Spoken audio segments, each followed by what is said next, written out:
नमस्कार साथियों, स्वागत है आपका अपने गौरव ज्ञान धारा यूट्यूब चैनल पर। अपन जो पढ़ रहे हैं वो है ओपीडी ऑब्जेक्टिव प्रश्न धारा। आज जो है वो अपनी क्लास जो है वो है पादप वर्दी, जिसका एक पार्ट जो अपन पढ़ चुके हैं, जिसके अंदर अपन ने पढ़ा कि पादप वर्दी जो है किन किन भागों के अंदर होती है और कौन कौन से ऊतक जो होते हैं वो इसमें जिम्मेदार होते हैं। और इसमें अपन ने ऑक्सीजन भी पढ़ा, पादप वर्दी मापी भी पढ़ी। ठीक है, आज अपन पढ़ रहे हैं दूसरे प्लांट हार्मोन। ठीक है, या अपन कहते हैं ग्रोथ हार्मोन, या ग्रोथ जो है सब्सटेंस जो होते हैं जो प्लांट के अंदर बनते हैं, उनके बारे में आज अपन पढ़ रहे हैं। जिसमें ऑक्सीजन जो था वो हो चुका था। ऑक्सीजन जो होता है वो मूल को मूल के विकास होने में उसमें मदद करता है। ठीक है, तो चलते हैं अपने स्लाइड की तरफ। सबसे पहला है जिब्रेलिन। देखो, ऑक्सीजन के बाद में दूसरा जो नाम है जिसका नाम है जिब्रेलिन। ठीक है, जिब्रेलिन देखो क्या है, कहते हैं कि इसको फ्लिस हार्मोन भी बोलते हैं। क्या बोला जाता है इसको? मूर्ख हार्मोन। कब? सन 1890 में जापान में सबसे पहले इसको कहा खोजा गया था, चावल धान के खेतों के अंदर खोजा गया था, जिसमें किसान ने देखा कि धान की जो फसल जो थी उसकी लंबाई जो थी स्टेम की वो तो बढ़ गई, लेकिन तो वो खुश हो गया कि भाई हाँ, अभी जो है इस पे जो बीज भी लगेंगे वो भी बड़े बड़े लगेंगे, मोटे लगेंगे और ज्यादा लगेंगे, लेकिन बीज उतने के उतने लगे। ठीक है, और जो है दूसरी बात, स्टेम में केवल वृद्धि हुई। ठीक है, तो ये कहते हैं कि इसको मूर्ख हार्मोन भी बोला जाता है। फसल से कुछ सावल के पादप असामान्य लंबे एवं पुष्पहीन देखे गए। देखो कैसे देखे गए, पुष्पहीन देखे गए। ठीक है, चावल में इस रोग को, फिर रोग का नाम दिया इसको बैकने रोग कहा गया। ठीक है, बैकने डिजीज नाम दे दिया गया। सन 1848 में होरी ने इस रोग का अध्ययन करते हुए रोगग्रस्त पादप जो था असामान्य रूप से लंबे थे तथा पुष्प एवं फल बीज रहित थे, उसमें पुष्प और बीज बने ही नहीं। धान के रोग में जिब्रेला फ्यूजिकोराई, ठीक है, नाम की कवक से संक्रमण हुआ। तो ये ध्यान दें, एक कवक थी जिसका नाम था जिब्रेला फ्यूजिकोराई। ठीक है, इसके संक्रमण के कारण ये जो है तो बैकेन रोग हुआ था। ठीक है, जिसके अंदर जो है पादप का स्टेम में तो वृद्धि हुई, लेकिन उसमें पुष्प और बीज कैसे नहीं बने। कुरोशोवा ने जिब्रेला फ्यूजिकोराई कवक से स्त्रावित को धान पादप पे छिड़क कर प्रमाणित किया कि धान में बेकन रोग इसी कवक के कारण होगा। तो उन्होंने क्या किया, कुरोसोवा ने वो कवक ली, उसका संवर्धन करवा के उनको क्या किया, उस धान के पादप पे छिड़का। जिन जिन पे छिड़का उनमें स्टेम में वृद्धि हुई, पुष्प और बीज रहित मिले। तो उन्होंने बताया कि ये बीमारी जो है, बैकेन बीमारी जो है, वो किसके कारण होती है, ये फ्यूजिकोराई के कारण हो रही है, जिब्रेला फ्यूजिकोराई। और इससे एक केमिकल निकलता है जिसका नाम क्या है, जिब्रेलिन था। क्या नाम था इसका? जिब्रेलिन नाम था। तो ये मेन जो है वो तने में वृद्धि करती है, तने की लंबाई में वृद्धि होती है।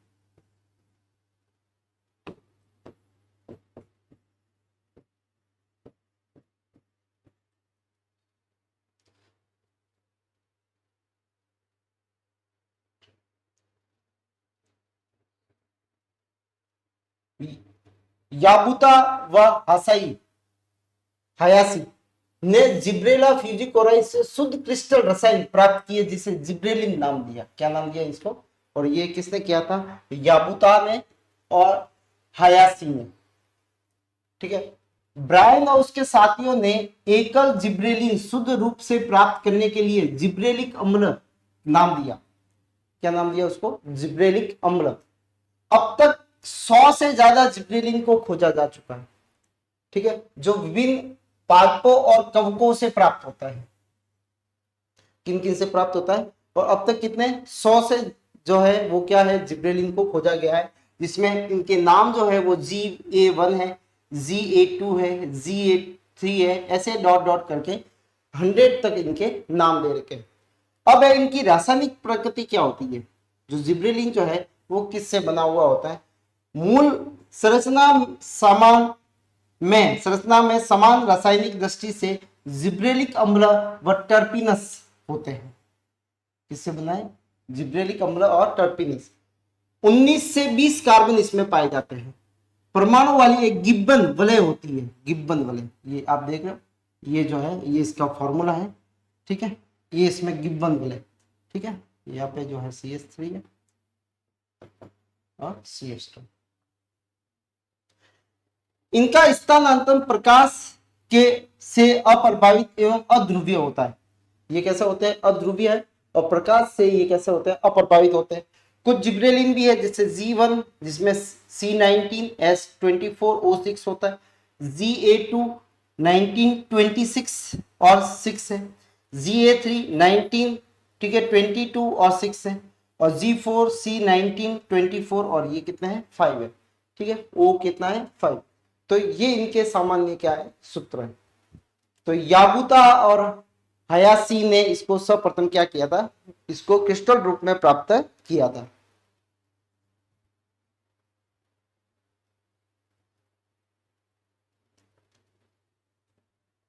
अब जिब्रेलिन के कार्य क्या है? जिब्रेलिन क्या प्रभाव करता है? तो जिब्रेलिन से पहले अभी बताया कि जो स्टेम के अंदर क्या होती है? वृद्धि होती है, यानी स्टेम का दीर्घीकरण होता है मेन, ठीक है। अब पर्व में पहला है दीर्घीकरण। जो इंटर नोड होते हैं, नोड, ठीक है, जो इंटर नोड होते हैं उनकी लंबाई में ये क्या करता है? वृद्धि करता है। जैसे गन्ना है तो गन्ने के अंदर जो इंटर नोड होंगे, जो नोड होते हैं, दो नोड के बीच की जगह को इंटर नोड कहा जाता है, उनमें पर्व कहा जाता है, उनमें ये क्या करता है? लंबाई में वृद्धि करता है। जिब्रेलिन के प्रभाव से पादप में के पर्व में दीर्घन होता है, जिससे पादप की लंबाई में वृद्धि होती है, पादप की लंबाई में वृद्धि करता है। जिब्रेलिन रोजेट स्वभाव वाले द्विवर्षीय पादपों में दीर्घित एवं पर्ण रहित पर्व के निर्माण को प्रेरित करता है। पर्ण रहित पर्व, पर्ण को कम करता है। इस प्रकार बनने वाले पर्ण रहित दीर्घित पर्वों को बोल्ड कहते हैं। क्या बोलते जाते हैं इनको? बोल्ड, जिसमें पत्तियां कम होती है। इनके निर्माण की क्रिया को बोल्डकरण कहा जाता है, बोल्टिंग कहा जाता है, यानी पत्तियां कम करना और पर्व की लंबाई में वृद्धि करना। जिब्रेलिन उपचार द्वारा पादपों में आनुवंशिक बौनेपन को दूर किया जा सकता है। इंपॉर्टेंट, अगर कोई पौधा आनुवंशिक रूप से बौना है तो उसको जिब्रेलिन के छिड़काव से उसमें क्या किया जा सकता है? उसके बौनापन को दूर किया जा सकता है, उसकी लंबाई में वृद्धि की जा सकती है। प्राकृतिक रूप से रोजेट स्वभाव में लंबे एवं दीर्घित रूप में परिवर्तित होते हैं, बोल्डकरण कहलाता है, ठीक है। जो रोजेट का स्वभाव कैसा होता है? लंबे होते हैं, दीर्घित रूप में होते हैं, ठीक है, और इस क्रिया को क्या बोला जाता है? बोल्डकरण कहा जाता है। नेक्स्ट जो है वो बीजांकुरण, सीड के जर्मिनेशन में। किसमें? सीड के जर्मिनेशन में। खाद्यान्नों व धान की फसल जैसे गेहूं है, जौ है, मक्का है, में बीज जल अवशोषित कर फूल जाते हैं और इनका भ्रूण जिब्रेलिन का संश्लेषण करने होता है। इनके जो है वो पानी के अंदर ये भीग जाएंगे और भीगने से इनमें जिब्रेलिन का संश्लेषण आरंभ हो जाता है। जिब्रेलिन इन बीजों में एरिलोन परत, एरिलोन का परत मतलब जो एंडोस्पर्म की चारों ओर जो परत होती है, ठीक है, उसको बोला जाता है एरिलोन। क्या मिलती है? ये जो एंडोस्पर्म होता है भ्रूण पोष के चारों, भ्रूण पोष के चारों ओर एक बीजपत्री पादपों में विस्तृत हो जाती है तथा एमाइलेज, प्रोटीएज, लाइपेज और राइबोन्यूक्लियेज सारे एंजाइम है। देखो, एमाइलेज स्टार्च के पाचन में मदद करता है, प्रोटीज प्रोटीन के पाचन में मदद करता है, लाइपेज लिपिड के पाचन में मदद करता है, और राइबोलेज जो है वो डीएनए और आरएनए के पाचन में मदद करता है। का संश्लेषण प्रेरित हो जाता है, मतलब ये सारे अब जो है वो टूटने लगेंगे। एंजाइम भ्रूण पोष में पाए जाने वाले खाद्य पदार्थों का क्या करता है? अपघटन करता है एवं पाचन में भाग लेता है। खाद्य पदार्थों के पाचन में बनने वाले उत्पादों का भ्रूण की वृद्धि में होती है। का उपयोग कहां पे होता है? भ्रूण की वृद्धि। जो खाद्य पदार्थ अपघटित हुए उनका उपयोग जो है वह भ्रूण की वृद्धि में होता है। इस प्रकार खाद्यान्नों में बीजांकुरण में जिब्रेलिन की काफी महत्वपूर्ण है। तो इसका मतलब ये किसके कारण हुआ? जिब्रेलिन के कारण। तो इसका मतलब जो बीज अंकुरित होते हैं उनमें जिब्रेलिन पाया जाता है, तो बीज अंकुरण में भी इसका फायदा होता है।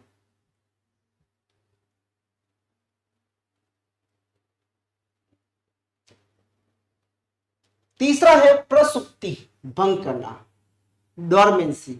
डोरमेंसी क्या होती है? प्रसुप्ति क्या होती है कि पादप जब नए नए जब बीज बन जाते हैं, ठीक है, उस समय बीजों को अनुकूलित वातावरण होते हुए भी बीज जो होते हैं वो क्या हो जाते हैं? अंकुरित नहीं होते हैं। एक निष्क्रिय अवस्था में बीजों का जाना ही क्या कहलाता है? प्रसुप्तीकरण कहलाता है या डोरमेंसी कहलाता है। तो जिब्रेलिन क्या कर सकता है? जब जिब्रेलिन का उन बीजों पे अगर छिड़काव करते हैं तो उनकी प्रसुप्ति क्या हो जाती है? भंग हो जाती है। भंग हो जाती है मतलब वो अंकुरित होना क्या कर लेते हैं? स्टार्ट कर लेते हैं। तो जिब्रेलिन कलिकाओं व बीजों के प्रसुप्ता अवस्था को भंग करता है, यानी उसको अंकुरित के लिए प्रेरित करता है।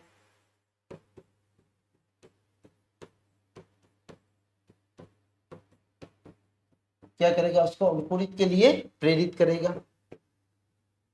इसकी उच्च सांद्रता प्रसुप्ता को निष्प्रभावी कर देती है। अगर ज्यादा सांद्रता रहे तो प्रसुप्ता नहीं आएगी। पुष्पन, फ्लोरिंग। कुछ पादपों में पुष्प को प्रेरित करने के लिए जिब्रेलिन का उपयोग किया जाता है। इसके द्वारा पुष्पन हेतु वसंतीकरण या दीप्तकालीन का प्रतिस्थापन किया जाता है। अच्छा, वसंतीकरण का मतलब होता है वल्रेनाइजेशन। वल्रेनाइजेशन में क्या करते हैं कि पुष्पन को प्रेरित करने के लिए उससे पहले बीजों को शीत वातावरण में रखा जाता है। ठीक है, तो शीत वातावरण में इन्हें रखने से, उपचारित करने से उनमें पुष्पन की क्रिया जो होती है वो जल्दी हो जाती है। ठीक है, तो इसको बोला जाता है वसंतीकरण। क्या बोला जाता है? वसंतीकरण। किसमें रखा जाता है इसको? शीत वातावरण में। किसके लिए? पुष्पन के लिए बीजों को रखा जाता है।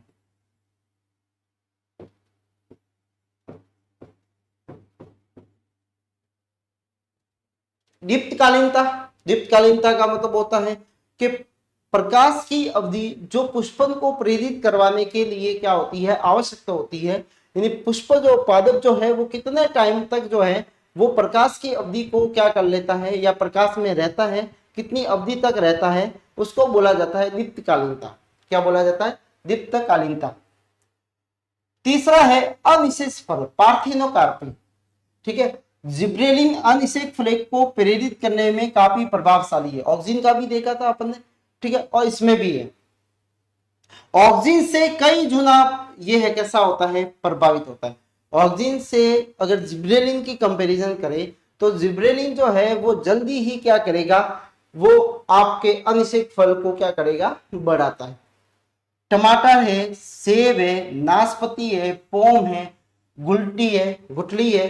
ठीक है, तो इनको जो है इन पादपों में बीज रहित पादप क्या कर लेते हैं? कलिका के समय एंथर को रिमूव किया जाता है और उसके बाद में इनको ऑक्सीजन या जिब्रेलिन से अगर क्या करेंगे? उपचारित करेंगे तो उनमें जो क्या बनेगा?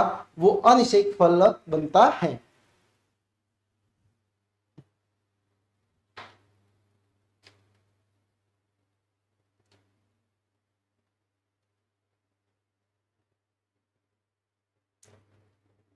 नेक्स्ट है साइटोकाइनिन। साइटोकाइनिन नाम आते ही दिमाग में आना चाहिए विभाजन को प्रेरित करने वाला कौन सा प्लांट हार्मोन होता है? ये क्या करता है? ये पौधे के अंदर विभाजन को प्रेरित करता है और उससे जो होती है उसकी लंबाई और चौड़ाई दोनों में वृद्धि होती है। ठीक है, हेबरलैंड ने कोशिका विभाजन को प्रेरित करने वाले कुछ विनय पदार्थ जो कहाँ पे मिले थे? फ्लोएम में मिले थे। कहाँ पे मिले थे? ये फ्लोएम के अंदर मिले थे। ठीक है, की खोज की थी उन्होंने। वॉन ओवरबिक। नारियल के पानी में भी ये पदार्थ पाया जाता था। किसमें पाया जाता? नारियल के पानी में।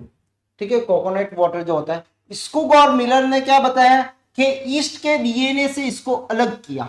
किसको? साइटोकाइनिन को ईस्ट के डीएनए से अलग किया और इसे काइटेनिक नाम दिया। क्या नाम दिया इसको? काइटेनिक नाम दिया। तो काइटेनिक नाम किसने दिया?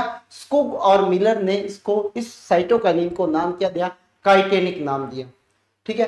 लेथम ने क्या किया, इन्होंने काइनेटिक को साइटोकाइनिन नाम दिया।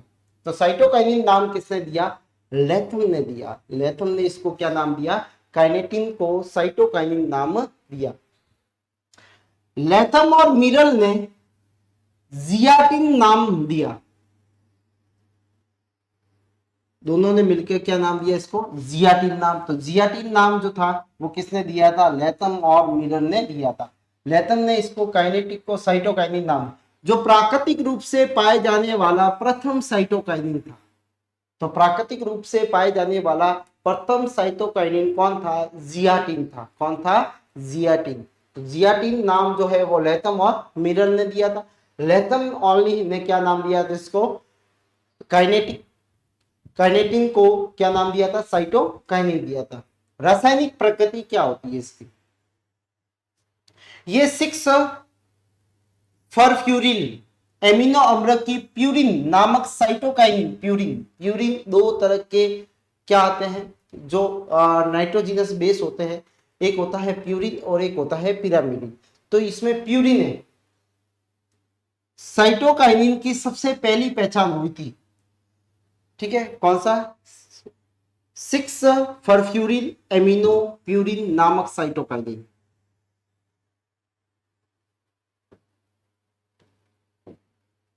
ये न्यूक्लिक अम्ल क्यों, क्योंकि इसको कहां से अलग किया था, डीएनए से अलग किया था। ठीक है, तो न्यूक्लिक अम्ल के विघटन होने से बनते हैं। इनका संश्लेषण विभाजनशील कोशिकाओं में, जैसे मूल के शीर्ष में, पर्रों के शीर्ष में, तरुण कलिकाएं जो होती है वहां पे, तरुण फलों के अंदर ये उपस्थित होते हैं, क्योंकि यहाँ विभाजन ज्यादा होता है और ये हार्मोन जो है वो विभाजन को क्या करता है, प्रेरित करता है। ये टीआरएनए के संरचनात्मक घटक के रूप में भी कार्य करता है। टीआरएनए को बनाने में भी ये मदद करता है। किसको, टीआरएनए, जिसको बोला जाता है ट्रांसफर आरएनए। ट्रांसफर आरएनए का कार्य क्या होता है, ठीक है, ये एमिनो अम्ल को एमआरएनए पे लेके आता है। ठीक है, तो ये जो है वो टीआरएनए में भी क्या करता है, संरचना, उसकी संरचना के घटकों को बनाने में मदद करता है। ठीक है, तो ये है जिब्रेलिन, जिब्रेलिन क्या, साइटोकाइनिन, जो विभाजन को प्रेरित करता है। ठीक है, लेथम ने इसको नाम दिया था, काइनेटिक को क्या नाम दिया था इसने नाम दिया था साइटोकाइनिन।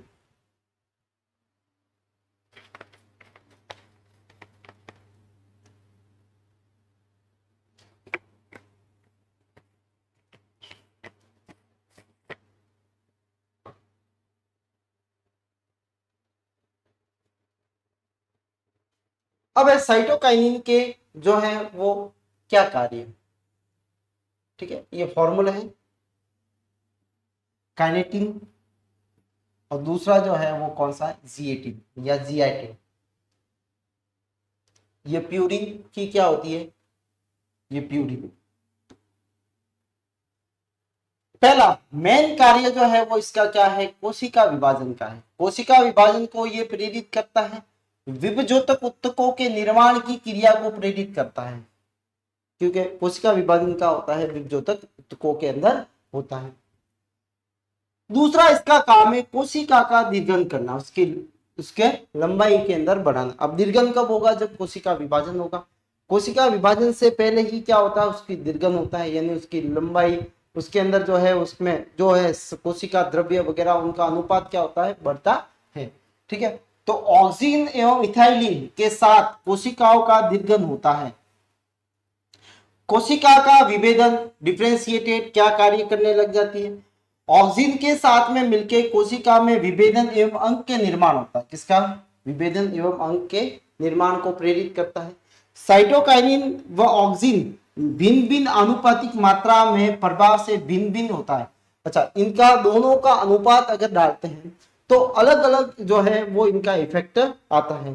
जैसे मैंने आपको बताया था लास्ट वाली क्लास के अंदर कि जो साइटोकाइनिन और ऑक्सीजन होते हैं, इन दोनों का अनुपात जो होता है अगर डाला जाए, ठीक है, तो इसमें ऑक्सीजन जो होता है वो मूल को, ठीक है, विकसित करवाने के लिए प्रेरित करता है।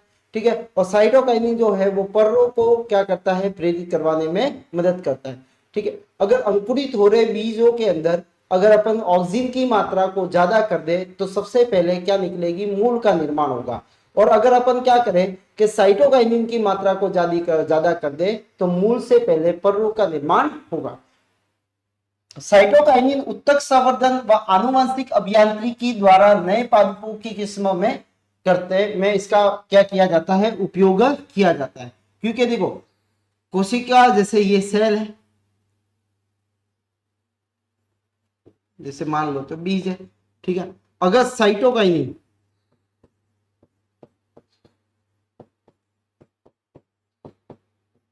ज्यादा है और ऑक्सीजन कम है तो क्या होगा, पर्रों का निर्माण होगा, पर्रों का निर्माण पहले होगा,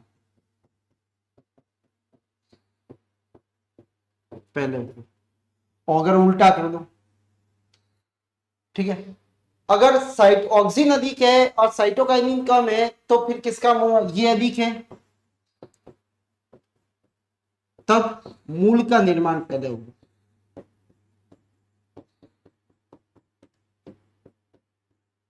मूल का निर्माण पहले होता है।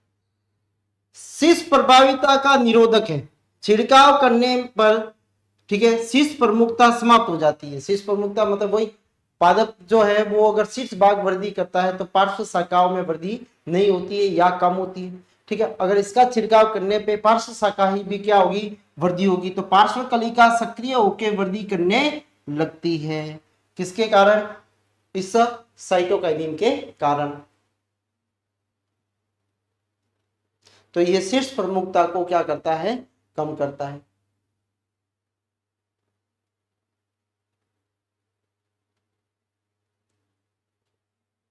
प्रसुप्ता को नष्ट करता है, बीज व कंदों में अगर डोरमेंसी आई हुई है तो उसको भंग करेगा। और किसके लिए आरंभ करेगा वो, कि भाई अभी अंकुरित आरंभ कर दो, क्योंकि विभाजन करने वाला जो है पदार्थ आ गया है।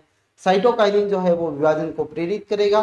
तो बीजों के अंदर जो कण जो प्रसुप्ता अवस्था में है, ठीक है, यानी वो जो है वो डोरमेंसी फेज में होते हैं, तब उनको वापस जर्मिनेट फेज में लाने के लिए अगर साइटोकाइनिन डाल दे तो उनकी प्रसुप्ता भंग हो जाएगी, समाप्त हो जाएगी और वो अंकुरित के लिए प्रेरित हो जाएंगे।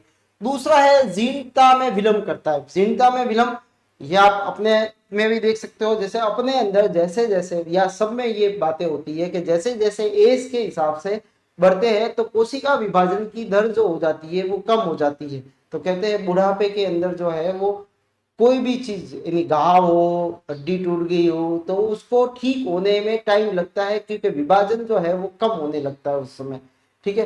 तो अगर साइटोकाइनिन जो है पादपों पे डाल दे तो वो बार बार कोशिका विभाजनशील होती जाएगी, तो उनके अंदर जो जीनता है यानी जो डिले हो जाएगी, उनका जो एज जो होगी वो रुक जाएगी एक जगह पे, यानी उनमें जो बुढ़ापा जो है, जीनता जो है वो क्या हो जाएगा, डिले हो जाएगा, ठीक है। तो जब पादप में जीनता की ओर, बुढ़ापे की ओर अग्रसर होता है तो पत्तियों में प्रोटीन, पर्णहरित व न्यूक्लिक अम्ल आदि का क्या होने लगता है, विघटन होने लगता है, समाप्त होने लगता है। पत्तियां पीली पड़ जाती है और विघलन होकर क्या हो जाती है, नीचे गिर जाती है। साइटोकाइनिन द्वारा जीनता को विलंब, ठीक है, देर से लाने में, अब बुढ़ापा तो आएगा, ठीक है, लेकिन उसको थोड़ा सा डिले करने में किसका उपयोग कर लेते हैं, ये साइटोकाइनिन का उपयोग किया जाता है।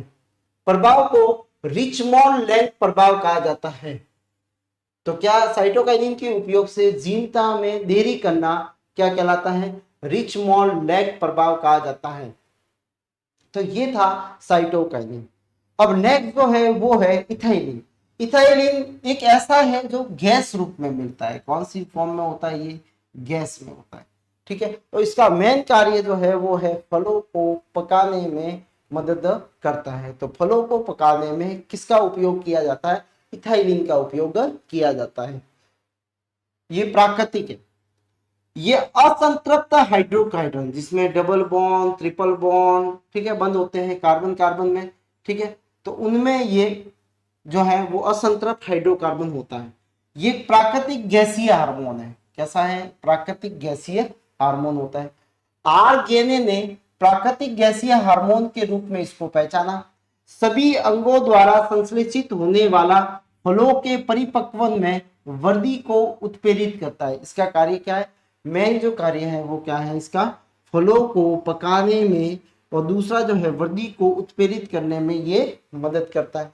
पर्णों, सुषुप्त कलिका व पुष्पों में प्राय इथाइलिन की सांद्रता अधिक होती है, वो परिपक्वता की ओर होते हैं। ठीक है, इथाइलिन के अणु सूक्ष्म जल में घुलनशील होते हैं। इसका परिवहन पादप ऊतकों में अंतरकोशिकीय अवकाशों में विसरण द्वारा होता है। कहां पे मिलते हैं ये? पादप ऊतकों के जो बीच में जो स्पेस होता है, अंतरकोशिकीय अवकाश होता है, वहां पे ये पाए जाते हैं और वहां से ये दूसरी एक कोशिका से दूसरी कोशिका में विसरण विधि द्वारा जाते हैं। इथेफॉन या 2 क्लोरोएथिल फॉस्फोरिक अम्ल से कृत्रिम रूप से इथाइलिन प्राप्त किया जाता है। इथेफॉन से याद रखना, या 2 क्लोरोएथिल फॉस्फोरिक अम्ल से, ठीक है, क्या किया जाता है? संश्लेषित या आर्टिफिशियल इथाइलिन को प्राप्त किया जाता है।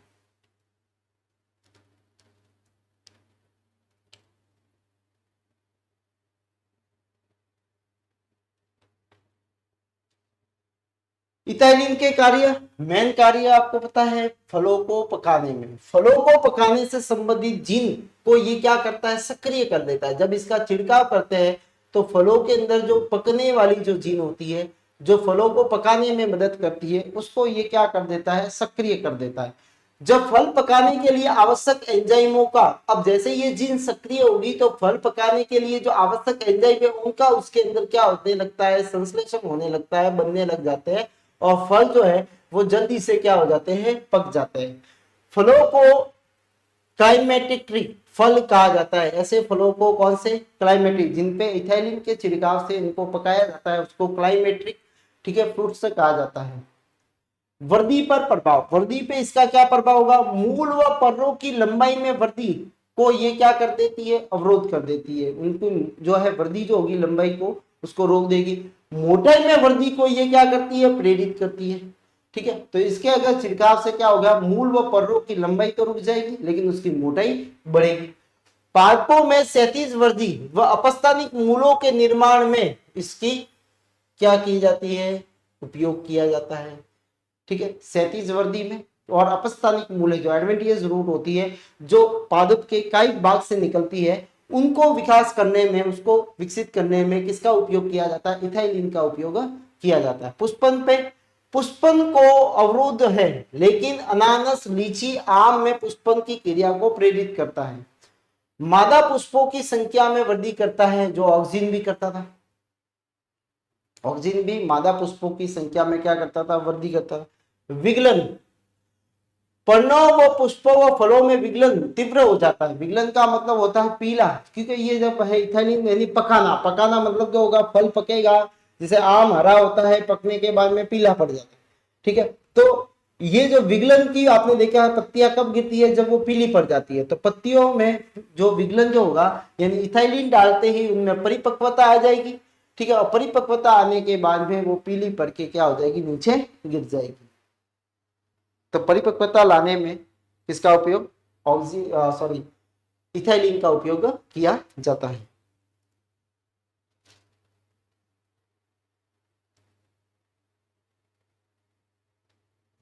जीनता, बुढ़ापा, सीधी सी बात है। परिपक्वता मतलब बुढ़ापा, परिपक्व हो गए मतलब आपका कैसा आ गए? धीरे धीरे अब बुढ़ापे की और क्या हो रहे हैं? अपन अग्रसर हो रहे हैं। तो जीनता को ये क्या करता है? प्रेरित करता है। पत्तियां पीली पड़ जाती है एवं नष्ट हो जाती है। उपापचय क्रिया कैसी हो जाती है? मंद हो जाएगी। मंद होगी तभी तो क्या होगा? बुढ़ापे की तरफ अपन जा रहे हैं। अधिक सांद्रता होने पे पुष्पों में निंद्रा रोग आ जाता है। इंपोर्टेंट, निंद्रा रोग। निंद्रा रोग का मतलब क्या है? कि जो है वो जीनता आ जाएगी, यानी वो जो है वो उसमें विकास की ओर अग्रसर होगा और अग्रसर में उपापचय दर वगैरह क्या हो जाएगी? उसमें बिल्कुल मंद हो जाएगी, कम हो जाएगी और इसको क्या बोला जाता है? निंद्रा रोग बोला जाता है।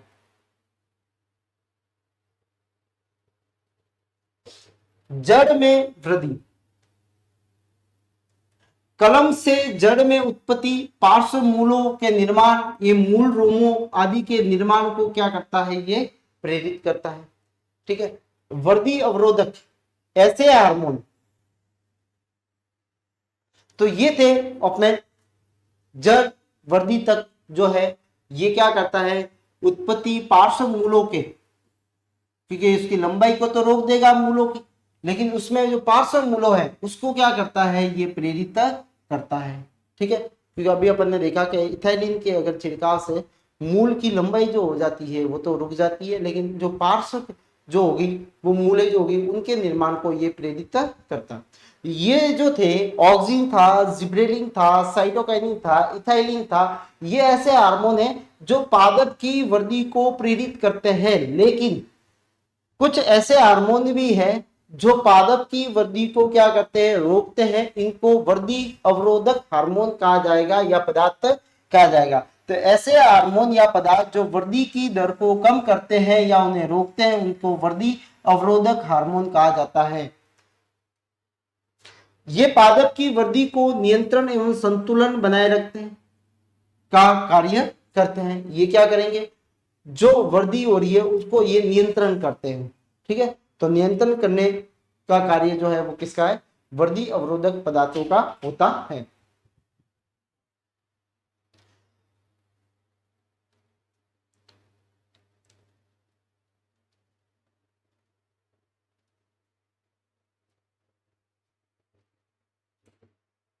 इसमें एक जो आता है उसका नाम है एब्सिसिक एसिड। एब्सिसिक एसिड जो है वो याद रखना है कि ये जो ऐसा है, इनमें से ऑक्सिन, जिब्रेलिन, साइटोकाइनिन, इथाइलिन, इनको छोड़ के जो एब्सिसिक एसिड जो है वो एकमात्र ऐसा हार्मोन है जो क्या करता है, पादप की वृद्धि को रोकता है या उसमें अवरोध उत्पन्न करता है। उसके छिड़काव से पादप की वृद्धि क्या हो जाएगी, रुक जाएगी।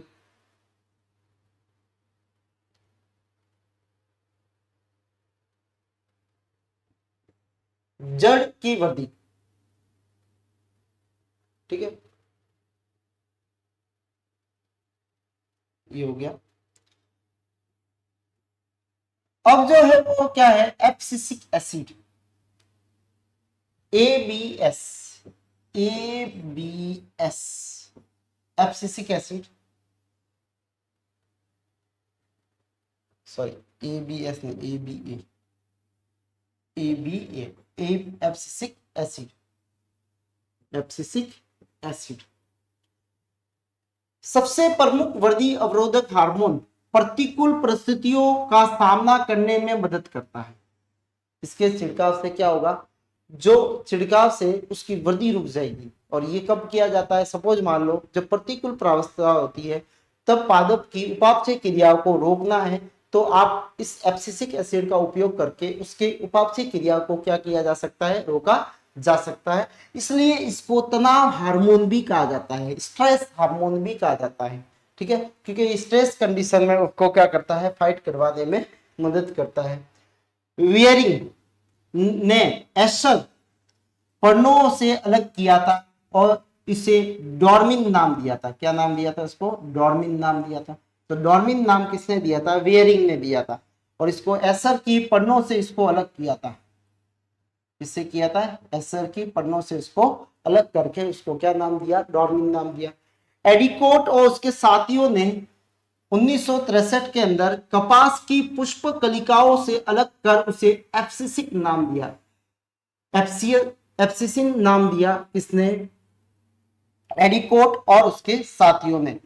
तो देखो, वेरिंग ने एसर पर्णों से उसको अलग करके उसका नाम डॉर्मिन दिया। ठीक है, और एडोकेट ने उसके साथियों ने कपास जो कॉटन का प्लांट होता है उसकी पुष्प की कलिकाओं से इसको अलग किया था। कहां से अलग किया था, पुष्प की कलिकाओं से अलग करके उसको एप्सिन नाम दिया। डॉर्मिन और एप्सियन दोनों मिलके क्या बन गया, एब्सिसिक एसिड बन गया। क्या बन गया, एब्सिसिक एसिड बन गया। एब्सिसिक अम्ल में 5 कार्बन वाली 3 आइसोप्रीन इकाइयों तथा एक कार्बोक्सिलिक समूह जो होता है COOH, एक तो मिलता है इसमें कार्बोक्सिलिक एसिड और 5 कार्बन वाली 3 आइसोप्रीन होती है इसके अंदर। कितनी? 3 आइसोप्रीन। इनका संश्लेषण मुख्यतः हरित लवक में कैरोटीनॉइड्स जो अपन ने वर्णक पढ़े थे उसमें के अपघटन से जल की कमी पर होता है। अगर सपोज मान लो जल की कमी है तो हरित लवक में उपस्थित कैरोटीनॉइड का अपघटन होगा और उससे क्या बनता है? एब्सिसिक एसिड बनता है। ठीक है, तो ये इंपॉर्टेंट बात है।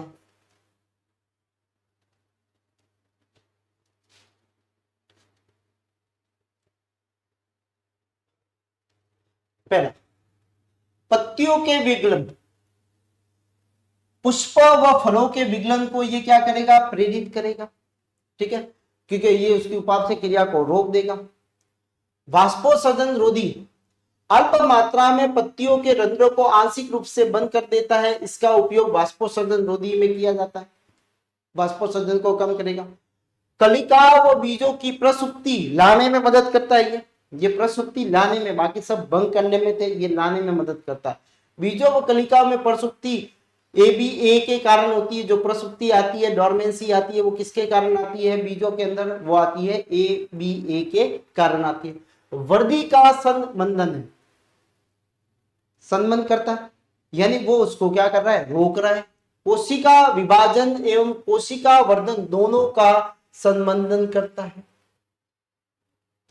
जीर्णावस्था, पत्तियों में पनहरित ह्रास तथा आरएनए प्रोटीन का विघटन, जिससे पत्तियां 2 या 3 दिन में ही क्या हो जाती है? पीली पड़ जाएगी। ठीक है, पत्तियों में क्या हो जाता है? जब पदार्थों का पनहरित का विघटन हो गया, ठीक है, आरएनए का ह्रास हो गया, प्रोटीन का ह्रास हो गया, ठीक है, तो ये किसके कारण? ए के कारण होता है, जिससे पत्तियां क्या हो जाती है? पीली पड़ के झड़ जाती है। तनाव हार्मोन के रूप में पत्तियों की कोशिकाओं में जला अभाव की स्थितियों में ए का संश्लेषण होता है। ये इंपॉर्टेंट याद है। कब? जला अभाव के कारण। जल के अभाव में अभी बताया था कि पत्तियों के अंदर जो पनहरित होता है उसमें जो कैरोटीनॉइड्स जो है, वर्णक है, ठीक है, लवक है, ठीक है, तो उसके अंदर जो है वो क्या होता है? जब विघटन होता है तो किसका निर्माण होता है? ए का निर्माण हो जाता है। स्टोमेटा बंद रहते हैं तथा वाष्पोत्सर्जन, ठीक है, 56% तक या 56% तथा पादप संश्लेषण 14% कम हो जाता है। प्रकाश संश्लेषण क्या हो जाएगा? 14% और वाष्पोत्सर्जन 56% क्या हो जाएगा? कम हो जाएगा। ठीक है, यानी पौधा जो है वो किस में चला गया है? तनाव में चला जाता है। पुष्पन, दीर्घ दीप्तकालीन पादप, ठीक है, जिसको बोलते हैं अपन दीर्घ, long day plants, long day plants, ठीक है, दीर्घ दीप्तिकालन जो होते हैं पुष्पन की क्रिया को अवरोधित कर देते हैं। ठीक है, अगर LDP पादपों पे इसका छिड़काव कर दिया जाए, ठीक है, दीर्घ जिसमें लंबे समय तक क्या चाहिए? प्रकाश की अवधि चाहिए, तो उनमें अगर इसका छिड़काव कर दिया जाए तो वो क्या हो जाता है? उसमें पुष्पन अवरोधित हो जाता है। आलू में कंद निर्माण में ए के कारण आलू में कंद निर्माण होते हैं। कंद जो होते हैं, आइज जो निकलती है, अधिक हो जाते हैं। ए से ठंड के प्रति प्रतिरोधी शक्ति बढ़ती है। स्ट्रेस, ठंड जो लगेगी उसमें, ठंड जो होगी उसमें सहन शक्ति प्लांट की क्या हो जाती है? बढ़ जाती है। ABA hormone auxin gibberellin cytokinin की क्रिया को विरोध करता है। ठीक है, ये सबका क्या करता है? विरोध करता है, क्योंकि ये सबका क्या करता है? अपोजिट कार्य करता है। ठीक है, तो ये होते हैं एब्सिसिक एसिड के कार्य।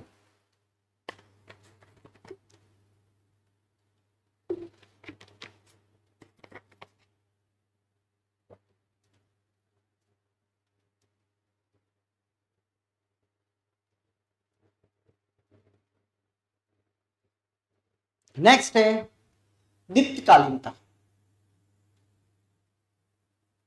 ठीक है, दीप्तकालीनता, दीप्तकालीनता क्या होता है कि पुष्पन की क्रिया के लिए आवश्यकता होती है किसकी? प्रकाश की।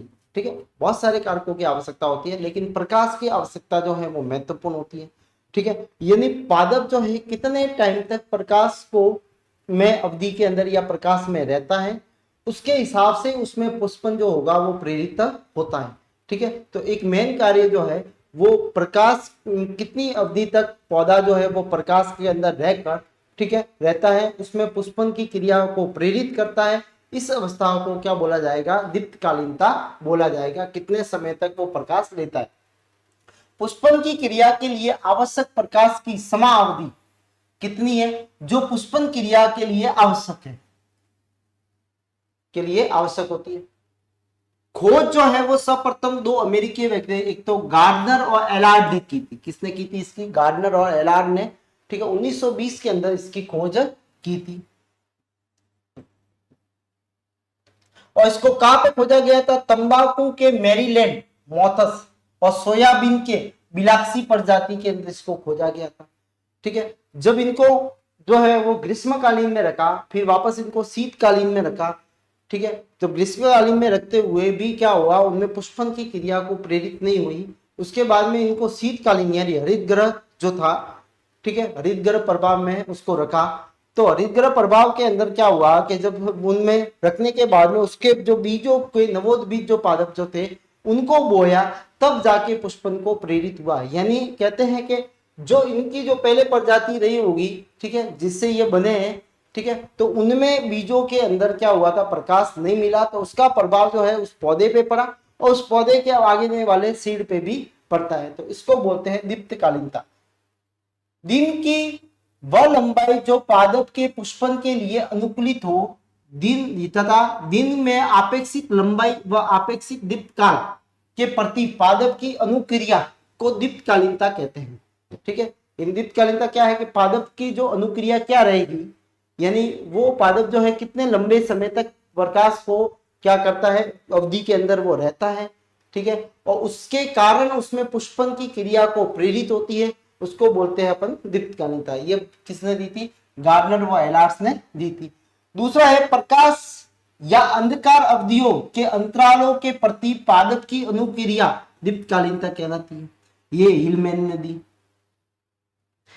प्रकाश की अवधि की आवश्यकता अनुसार होती है। पहली है लघु दिवसीय पादप, ठीक है, या लघु दीप्तकाल वाले पादप, शॉर्ट डे प्लांट्स, जिसको SDP कहा जाता है, जो निश्चित क्रांतिक, जिसमें मैक्सिमम वाला दीप्तकाल से ज्यादा ताप से किसके कम अवधि वाला दीप्तकाल उपलब्ध होने पर पुष्पन करते हैं। यानी जो क्रांतिक जो ताप जो होता है उससे भी अगर कम ताप में भी वो क्या करते हैं, पुष्पन को प्रेरित करते हैं। तो ऐसे पौधों को कौन से पौधे कहा जाता है? SDP प्लांट कहा जाता है। 12 घंटे से कम लंबे दिन वाले, यानी 12 घंटे से लंबे जो दिन जो होते हैं उनसे भी कम सतत लंबी अंधकार अवधि तक रहती है। ठीक है, 14 से 16 घंटे अंधकार में रहता है की आवश्यकता होती है। ठीक है, निरंतर अंधकार अनिवार्य है इसमें। ठीक है, अतः इन्हें दीर्घ रात्रि पादप कहा जाता है। यानी प्रकाश में कम रहता है और रात्रि में अंधकार में ज्यादा रहता है, इसलिए इसको दीर्घ रात्रि क्या बोला जाता है? दीर्घ रात्रि। अगर थोड़ा बहुत भी अपन इसको अंधेरे को अगर दूर कर ले, प्रकाश दे दे, तो उसमें पुष्पन की क्रिया क्या हो जाएगी? रुक जाएगी। जैसे तंबाकू में, सोयाबीन में, कॉस्मोस में, गुलदाउदी में, गन्ना है, सिनोपोडियम है, शकरकंद है, सरसों है, डहेलिया है। ठीक है, इनके अंदर ये कैसे होते हैं? ये लघु दिवसीय पादप होते हैं, यानी इनको प्रकाश की अवधि कम जरूरत होती है, यानी कम प्रकाश के अंदर ये रहते हैं या कम समय के लिए ये प्रकाश में रहते हैं, ज्यादा समय इनका अंधकार में होता है। और अंधकार के समय अगर अपन प्रकाश पुंज देके इनको अंधकार को तोड़ा जाए तो इसमें पुष्पन की क्रिया क्या हो जाएगी? रुक जाएगी।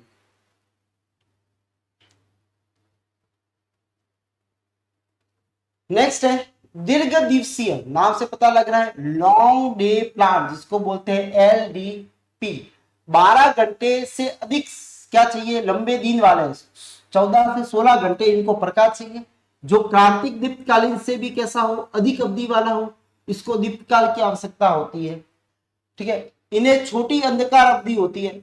अंधकार यानी जो है बिना प्रकाश में ये कम समय के लिए रहता है, इसलिए इसको अल्प रात्रि पादप कहा जाता है। उसको दीर्घ रात्रि कहा जाता है, इसको अल्प रात्रि। अच्छा, इन पौधों में सतत प्रकाश की अवधि को अंधकार देने पर तोड़ा जाए तो पुष्पन नहीं होगा। अगर जो ज्यादा प्रकाश में जो है अगर इसको दे दिया जाए, ठीक है, तो क्या होगा, इसमें पुष्पन की क्रिया जो होगी वो क्या हो जाएगी, कम हो जाएगी। ठीक है, यानी अंधकार में रखा जाए तो इसमें पुष्पन की क्रिया क्या हो जाएगी, कम हो जाएगी।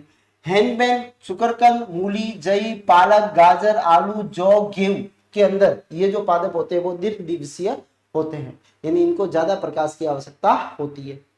एक है दिवस उदासीन पादप, दीप्तकाल का कोई प्रभाव नहीं पड़ता इसमें।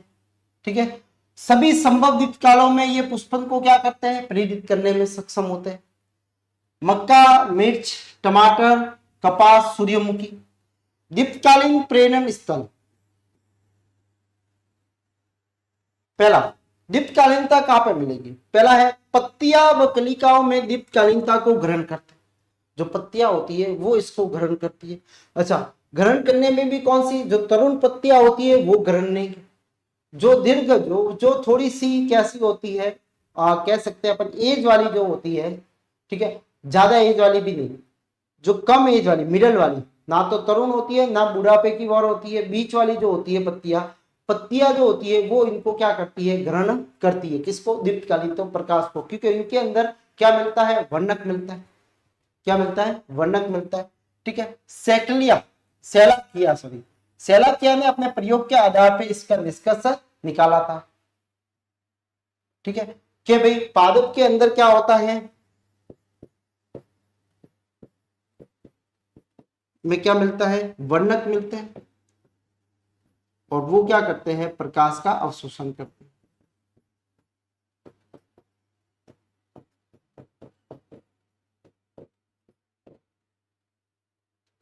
ठीक है,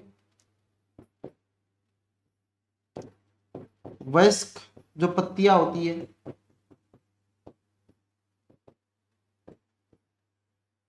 वो ज्यादा क्या करती है, दीर्घकालीन जो दीप्तकालीनता को प्रकाश को ग्रहण करती है। तरुण और जो बूढ़ी होती है, एज वाली होती है लीफ, ठीक है, वो उसमें दीप्तकालीनता नहीं होती है। ठीक है, वो ग्रहण उसको नहीं करती है प्रकाश को।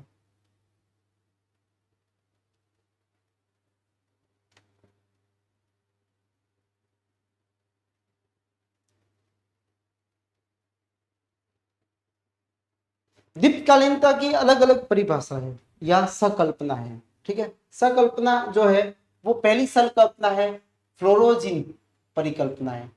अच्छा, एक विशिष्ट दीप्तकालीन प्रकाश मिलने पर पर्णों में पुष्पों के निर्माण को प्रेरित करने वाला एक हार्मोन बनता है।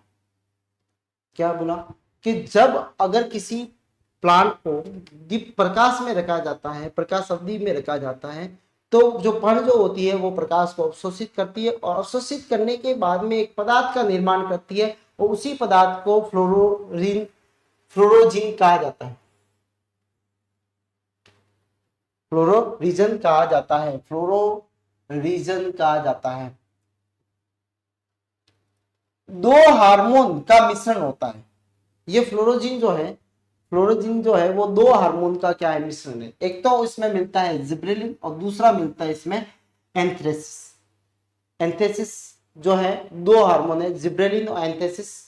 जिब्रेलिन तो क्या करता है, जो अपन ने पढ़ा कि स्तंभ की लंबाई में वृद्धि करता है, परिवर्धन के लिए आवश्यक होता है।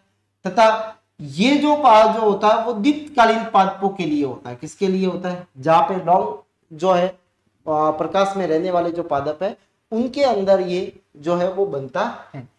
एंथेसिस जो है पुष्पन को प्रेरित करता है, ये मेन क्या करता है, पुष्पन को प्रेरित करता है। ये जो है अल्प दीप्तकालीन पादपों के लिए होता है।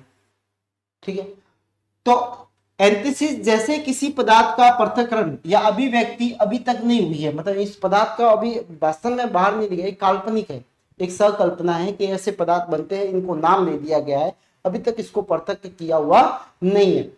अब दीर्घ दीप्तकालीन को अगर अपन क्या करेंगे, अंधकार में रखेंगे तो जिब्रेलिन की जगह क्या बनेगा, एंथेसिस बनेगा, और एंथेसिस बनने से पुष्पन की क्रिया को प्रेरित किया जा सकता है।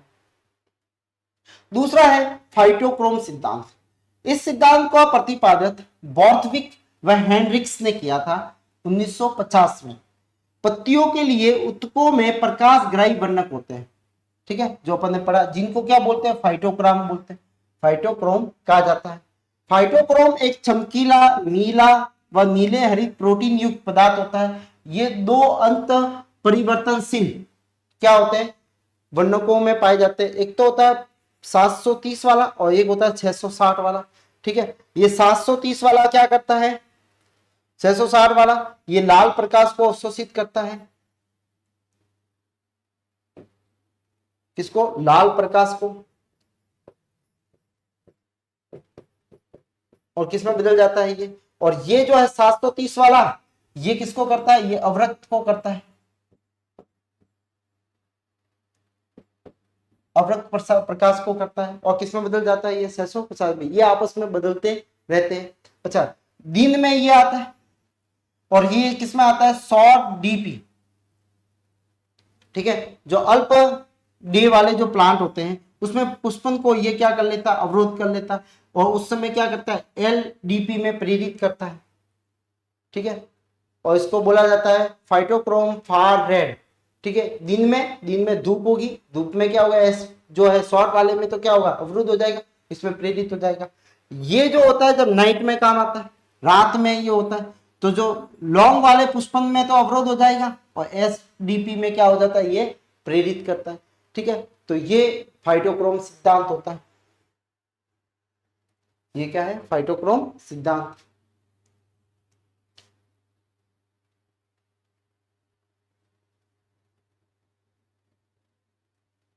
अब है डॉर्मेंसी, प्रसुप्ति।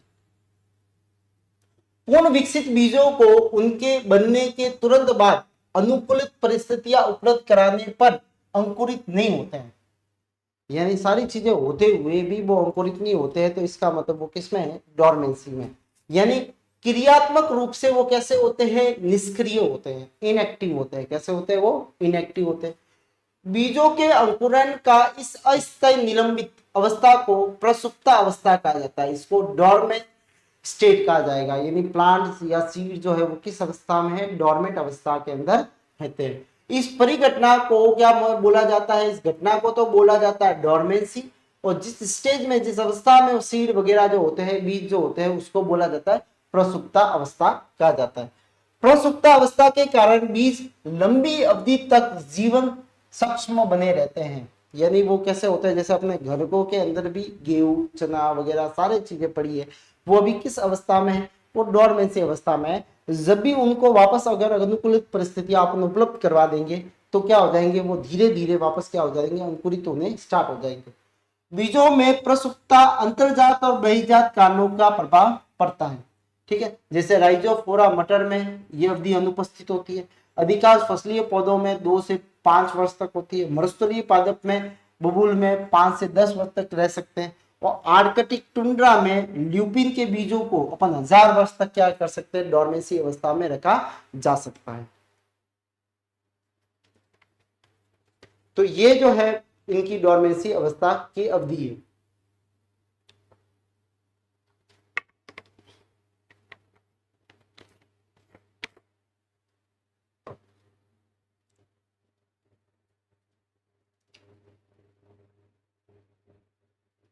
डॉर्मेंसी दो तरह की है, एक तो है प्राथमिक प्रसुप्ता। यदि बीजों के परिपक्व होते ही अनुकूलन परिस्थितियां उपलब्ध हो और फिर भी बीज अपने आंतरिक या संरचनात्मक या क्रियात्मक कारणों से अंकुरित नहीं होते हो, तो इसको प्राथमिक प्रसुप्ति कहते हैं। यानी बीज जैसे परिपक्व हो गए, उनको सारी परिस्थितियां, अनुकूलित परिस्थितियां उनको उपलब्ध करवा दी, लेकिन उसके कुछ आंतरिक कारणों से, उनके संरचनात्मक हो सकते हैं, क्रियात्मक कारण हो सकते हैं, से अंकुरित अगर नहीं होते हैं, तो ऐसी प्रसुप्ति को अपन कौन सी कहेंगे, प्राथमिक प्रसुप्ति कहेंगे। द्वितीयक प्रसुप्ति, कुछ पादपों में बीज प्रसुप्ति उनके परिपक्व होने के बाद संग्रहण के दौरान होने वाले परिवर्तनों के कारण होती है। जैसे बीज को अपन ने संग्रहण कर दिया, फिर उसके बाद में वो प्रसुप्ति में जाते हैं, तो उसको बोला जाता है द्वितीय प्रसुप्ति। प्रसुप्ति को प्रभावित करने वाले कारण, जैसे कठोर बीजावरण, अगर बीजावरण कठोर है तो उसको तोड़ के बाहर आना वो मुश्किल होता है। कुछ बीजों का बाहर अत्यधिक कठोर बीजावरण पाया जाता है, जो जल, उदाहरण के लिए चना, मटर तथा ऑक्सिन ठीक है, जेंटियम के प्रति अपारगम्य होते हैं, उसमें जल जाएगा नहीं तो अंकुरित होंगे नहीं, फलस्वरूप बीजों का अंकुरण नहीं हो पाता है। कुछ बीजों में ये यांत्रिक प्रतिरोध भी उत्पन्न होता है, भ्रूण को विकसित होने से रोकते हैं। ठीक है, और जैसे ये एमेरेंथस के अंदर ये होता है, जिनके बीज में कवर जो होता है वो ज्यादा होता है, मोटा। उत्तर पक्वन काल, आफ्टर रिपिंग पीरियड, कुछ पौधों में बीज कुछ समय के लिए विश्राम अवस्था में रहकर उसके बाद में अनुकूल परिस्थितियों में अंकुरित होते हैं। इस विश्राम काल को उत्तर पक्वन काल कहा जाता है। ठीक है, यानी पहले नहीं होंगे, फिर बाद में क्या हो जाता है, ये अंकुरित होना स्टार्ट करते हैं। इस काल में बीज अंकुरण की क्षमता में अर्जित कर लेते हैं। ठीक है, जैसे गेहूं है, जौ है और जई है, तुरंत नहीं होते, उसके बाद में कुछ दिनों बाद में क्या हो जाता है, ये अंकुरित होना, जो पीरियड है उसको ही बोला जाएगा उत्तर पक्वन काल बोला जाता है, जिसके अंदर ये अंकुरित नहीं करते।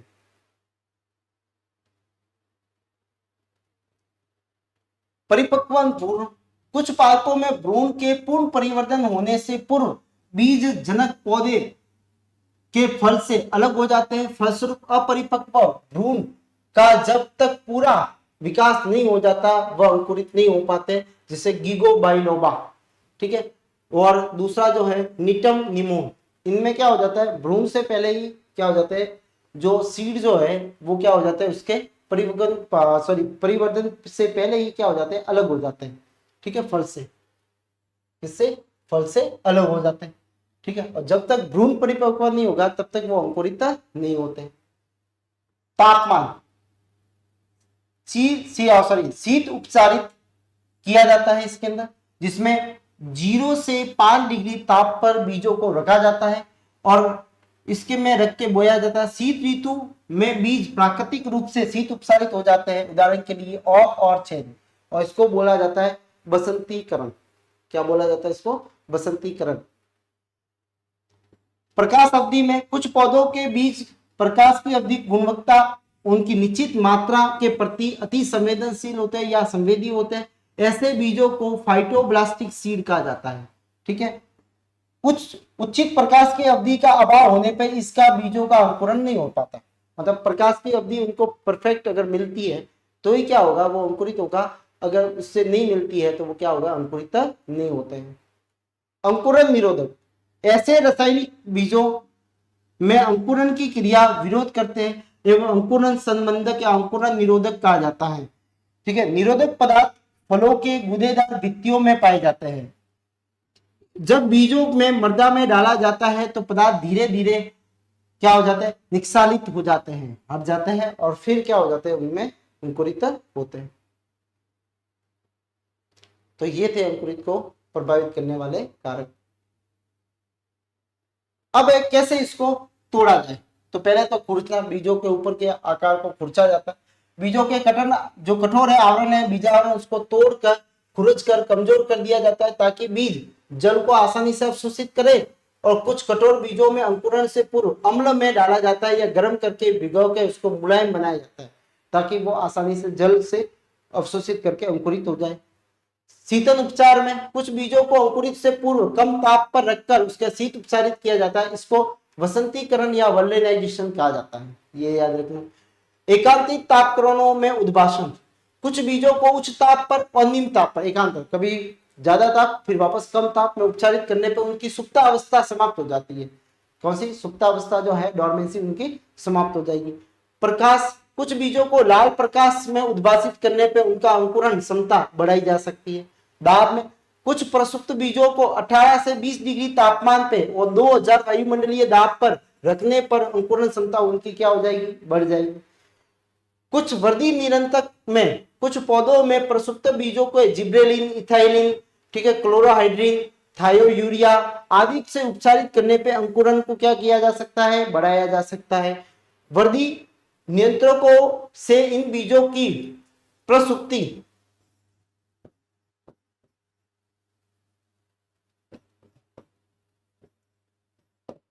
को क्या किया जा सकता है, दूर किया जा सकता है। ठीक है, उन्हें शीतन उपचार, उत्तर परिपक्वन काल, निरोधक की उपस्थिति या विशिष्ट प्रकाश की आवश्यकता होती है। तो ये जो है वो इसके द्वारा अपन क्या कर सकते हैं, प्रसुप्ति को हटाया जा सकता है। ठीक है, तो ये थी अपनी आज की क्लास के अंदर, जिसमें वर्दी थी, ठीक है, जिसके अंदर हार्मोन थे और प्रदीप्तकालीनता थी, और दूसरी जो थी वो डोरमेंसी थी। तो आज की क्लास में इतना ही, मिलते हैं अगली क्लास के अंदर। तब तक के लिए धन्यवाद, आपका दिन शुभ हो। धन्यवाद।